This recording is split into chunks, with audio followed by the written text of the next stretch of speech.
Ya memang jalurnya beda. Nah, tapi dalam konteks itu tadi Bang Margarito ya seorang ahli hukum yang kredibel sudah menjelaskan. Tapi di pihak yang lain tentu kan tadi ada celah ya, celah di luar undang-undang pemilu. Ada tadi Bang Awi katakan undang-undang MD3. Tapi persoalannya saya mengatakan ini saya hakul yakin tidak akan terjadi, agak berat. Ini riak-riak di awal saja. Kenapa? Sangat berat, sulit, apalagi masih masa reses. Ketika masuk pun tanggal 5 ya Bang Doli, nanti juga ada sampai Oktober ke sana itu 2 reses lagi. Dan kita tahu kalau angket itu tidak ada kejelasan kapan akan selesai. Kapan juga akan dimulai, katakan mulai nanti di ujungnya rapat Bamus memutuskan pimpinan untuk ada gitu. Itu juga belum tentu juga, kalaupun ada, itu juga lama. Sedangkan kita anggota DPR yang baru akan dilantik 1 Oktober.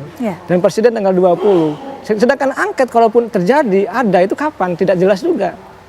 Prosesnya itu. Oleh karena itu saya melihat dalam konteks ini yang memang tadi tidak dilarang, tidak ada yang menghalang-halangi juga untuk menggugat itu, untuk mendorong angket itu. Tapi dalam konteks kita bernegara, saya hakul yakin agak sulit, berat karena komposisi fragmentasi partai politik yang ada di parlemen itu. Saya melihat ya sekarang sih pemerintah masih diam. Baru Golkar kan Pak Erlangga yang mengatakan akan menolak dan PAN menolak. Tapi ya AHY juga sudah siap-siap akan menolak, tapi saya melihat Pak Jokowi masih slow gitu ya, pemerintah masih soft, kita akan melihat kelihatan semuanya di tanggal 20 Maret, karena disitulah pengumuman ya, terkait dengan hasil pemilu. Jadi semua partai termasuk kubu 0103 juga melihat di 20 Maret nanti sebenarnya, dan itu sebenarnya sudah jauh masuk di masa sidang di tanggal 5 tadi.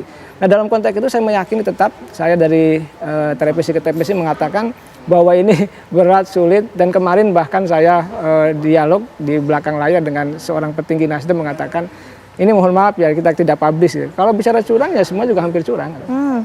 Kalau bicara semua pasti karena cross kan, kalau Pak Mahfud ini mengatakan kalau curang cross. Persoalannya dalam konteks kecurangan ini kan harus dibuktikan. Nah bukti itu kalau saya melihatnya ya, karena saya bukan politisi ya, karena saya pengamat akademisi, ya jalurnya adalah Bawaslu dengan Mahkamah Konstitusi. Tapi yang sulitnya karena ini kan parlemen, karena ini kan politik, ya ruang itu ada, itu persoalannya.